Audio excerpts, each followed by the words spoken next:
You ask Tiger to solve. This deals with linear equations with one unknown. The final result is x equals -5. Let's solve it step by step. Group all x terms on the left side of the equation. Subtract 8x from both sides. Group like terms. Simplify the arithmetic. Group like terms. Simplify the arithmetic.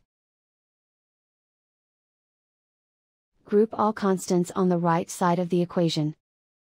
Add 16 to both sides. Simplify the arithmetic.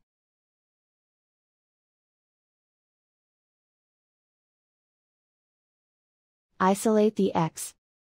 Divide both sides by -6. Cancel out the negatives.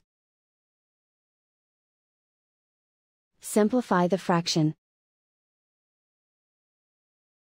Move the negative sign from the denominator to the numerator.